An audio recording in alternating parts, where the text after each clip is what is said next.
देशभक्ति, बलिदान और इंकलाब जिंदाबाद, ये शब्द सुनते ही हमारे दिमाग में भगत सिंह की तस्वीर आ जाती है। लेकिन भगत सिंह सिर्फ बम और नारे नहीं थे। उनकी सबसे बड़ी क्रांति बंदूक से नहीं, दिमाग से लड़ी गई थी। आज हम बात कर रहे हैं भगत सिंह के उस लेख की जो आज भी लोगों को असहज कर देता है, मैं नास्तिक क्यों हूँ। यह कोई भावनात्मक बयान नहीं है, यह एक ठंडे दिमाग से लिखा गया तर्क है। ईश्वर, धर्म और समाज पर सीधा सवाल। भगत सिंह साफ कहते हैं, वे नास्तिक किसी गुस्से, अहंकार या फैशन की वजह से नहीं बने। वे बचपन में ईश्वर में विश्वास रखते थे, लेकिन जैसे जैसे उन्होंने पढ़ा, सोचा और देखा, सवाल पैदा होने लगे। उनका पहला सवाल बहुत सीधा है, अगर ईश्वर सर्वशक्तिमान है तो दुनिया में इतना दुख क्यों है?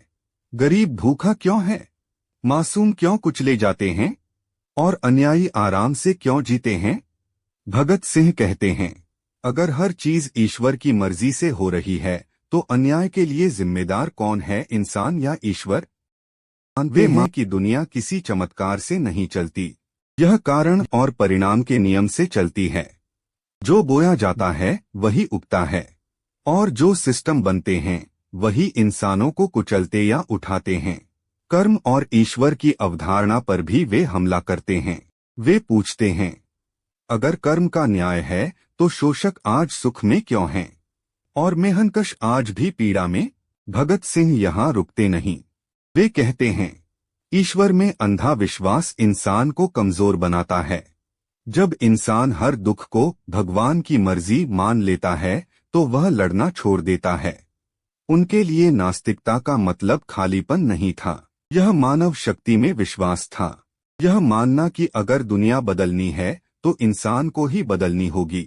वे युवाओं से कहते हैं, सोचना बंद मत करो, सवाल पूछो, हर परंपरा को तर्क की आग में झोंको, क्योंकि बिना आलोचना के कोई समाज आगे नहीं बढ़ता। भगत सिंह के लिए क्रांति सिर्फ सत्ता बदलना नहीं थी, क्रांति सोच बदलना था।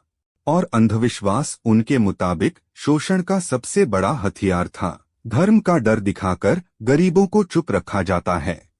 उन्हें बताया जाता है, दुख सहो, अगला जन्म अच्छा होगा। भगत सिंह इसे सबसे बड़ा अपराध मानते हैं। उनका धर्म था मानवता, उनका ईश्वर था न्याय, और उनका विश्वास था तर्क। मैं नास्तिक क्यों हूँ? नास्तिकता का प्रचार नहीं है, यह बौद्धिक ईमानदारी का ऐलान है। भगत सिंह हमें यही सिखाते हैं। सबसे बड़ी बहादुरी फांसी चढ़ना नहीं, बल्कि अपने दिमाग को आजाद रखना है। आज भी यह लेख उतना ही खतरनाक है, क्योंकि यह हमें सोचने पर मजबूर करता है, और सोचने वाले लोग हमेशा सिस्टम के लिए खतरा होते हैं। अब सवाल तुमसे है, क्या तुम विश्वास करते हो या समझने की कोशिश करते हो? अगर यह विचार तुम्हें असहज लगा तो समझ लो, भगत सिंह आज भी जिंदा हैं।